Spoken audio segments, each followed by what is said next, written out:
Hi and welcome to Calculus 30 with Miss Verity. Today we're going to be looking at 7.1, derivatives of logarithms. So if we were in class, what I would get you to do is I would get you to pick a k value, and we're going to plug k into this equation. But I'm just gonna, spoiler alert, here is what it would equal as we put it into our calculators, 2.59374. I'm gonna skip one more, 2.718145. I'm going to skip 2.71828117, 2.718218. And lo and behold, as we get closer and closer and closer and closer and closer to zero, so by going down this chart, we would approach this number right here. This number is E, Euler's number.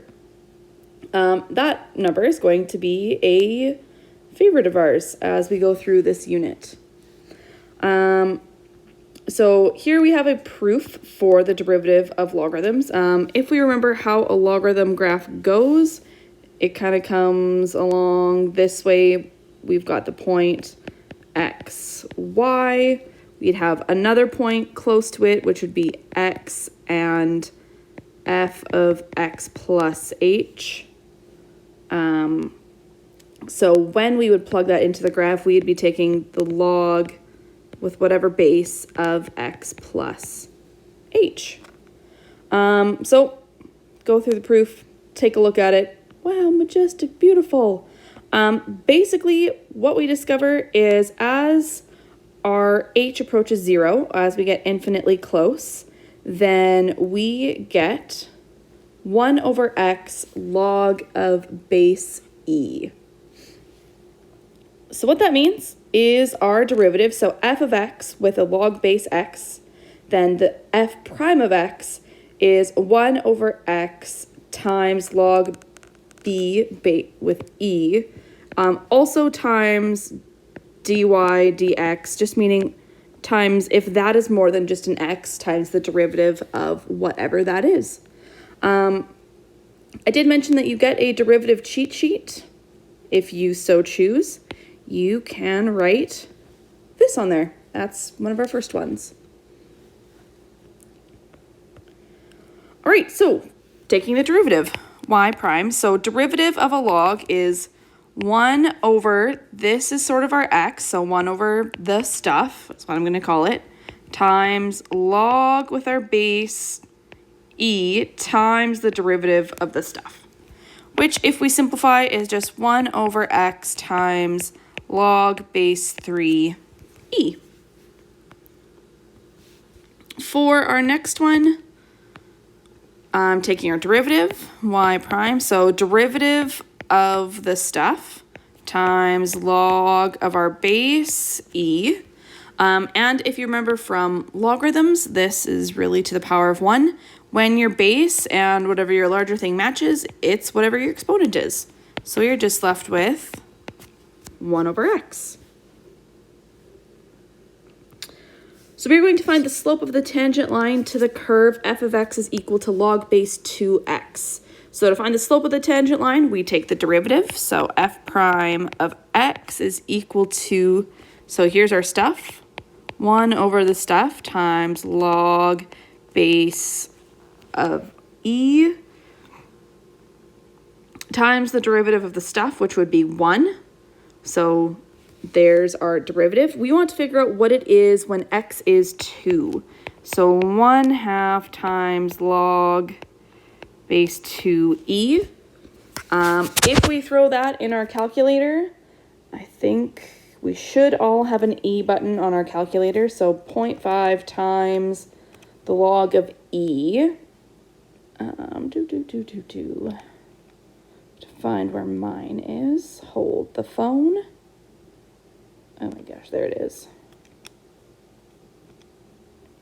So my calculator spits out 0.721. So that's the slope of our tangent line. We now want to write the equation. So again, this is our slope. In order to write an equation, we need a point. We wanted where x is 2, so we need our y coordinate. So f of 2 is equal to log base 2 of 2. Well, this is the power of 1. Our bases are the same, so 1 it is. So our point is 2, 1. Now we could put it in whatever form. It doesn't specify. So personally, if it doesn't specify, I'm going to put it in slope point form. So y minus our y coordinate equals our slope. So 0.721 x minus our x coordinate. So finding the derivative, we're just gonna keep taking the derivative. So 1 over the stuff times log with our base e times the derivative of the stuff. So that just ends up being over 2 over 2x plus 3 log base 2 e. So derivative of f of x again. So stuff, 1 over the stuff times log with our base e times derivative of the stuff. Well, again, now we know when our bases match, we've got that exponent, so that's just 1. So 2 over 2x plus 1. By now, you might have noticed something special about when we have base e for our graphs. Where's my other base e? Here is another base e. Well, in a base e graph, that log e goes away, or not goes away, it is equal to 1. So when we have a base e, that's equal to ln x dy dx. Ln x, oh, actually that dy dx should not be there. Ln x is just what we call the natural logarithm. It's a logarithm with a base e. So f of x is equal to ln x. So the derivative is 1 over the stuff times the derivative of the stuff. Here's a second derivative to add to your cheat sheet. So finding the derivative, so f prime of x, it's 1 over the stuff times the derivative of the stuff.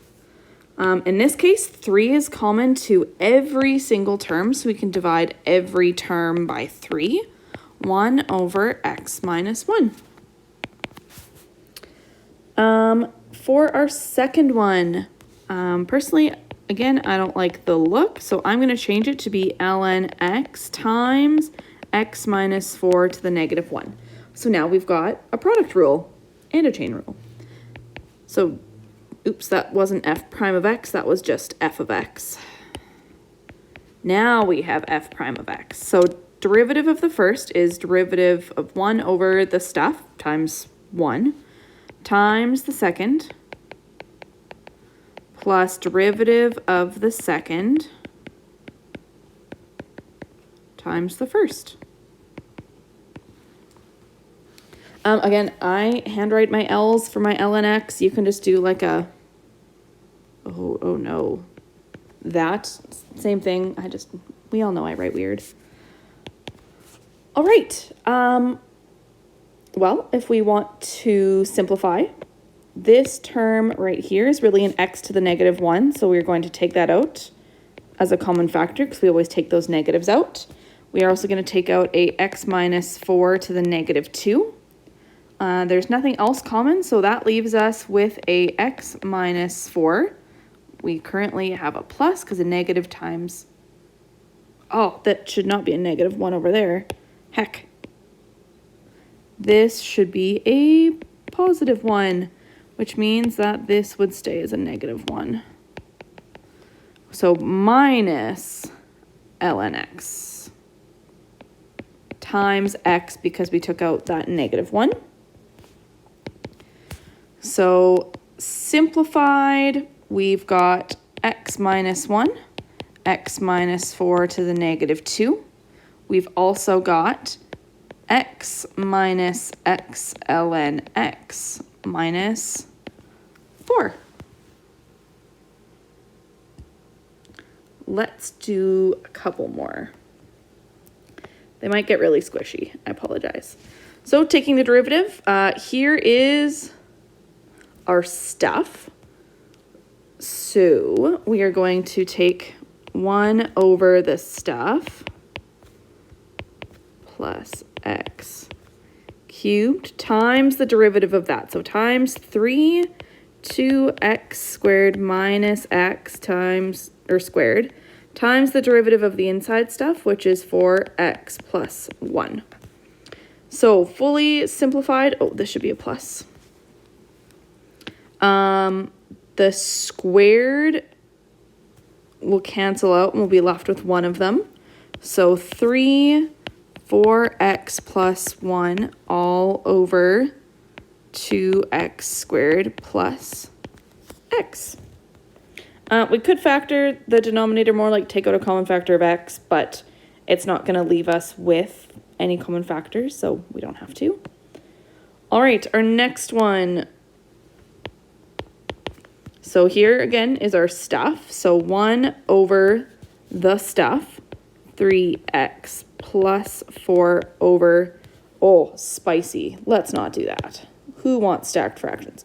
Okay, so we are doing, I'm just going to side tangent. We're doing 1 over 3x plus 4 over 4x squared. Yuck, stacked fractions, we don't like it. We're doing 1 divided by this thing.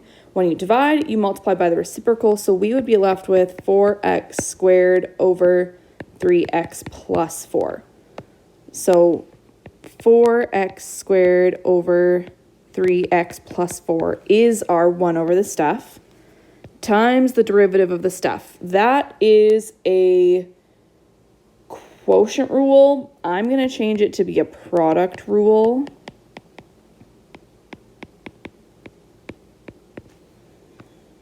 So derivative of the first times the second plus derivative of the second times 8x times the first. Whew. I'm going to treat this as one piece and deal with those square brackets first before we ever touch the other part. So just bringing it down, 4x squared over 3x plus 4 times, we're going to take out a common factor of, it just looks like 4x squared to the negative 2. So that leaves us with, more square brackets, love it, 3 times 4x squared minus 8x times 3x plus 4. So bring down this bad boy. Oops. Times, we've got our 4x squared to the negative 2. We're now left with 12x squared minus 24x squared minus 32x. I'm going to go into the question below it because we're running out of room. Negative means it's in the denominator. We've got a power of 1 in the numerator, so we can cancel those out. We're left with 1. So hold the phone. We're left with a negative 1. There we go. So 3x plus 4, I'm just going to say it's to the negative 1. 4x squared to the negative 1. I should have just written this below. Oops. Negative 12x squared minus 32x. So factoring more, 3x plus 4 to the negative 1, 4x squared to the negative 1. We can take out a common factor of negative 4x, and that leaves us with 3x minus 8. As a quick FYI, if you were confused on what happened here with the 4x squareds, we had 4x squared, and it would have been 4 over 4x squared because it was the negative 2. So we're going to divide by one of those. That leaves us with 1 in the denominator, which is our negative power here. I feel like that's all I'm going to go through. It's, again, you're just working through, you're simplifying your derivative.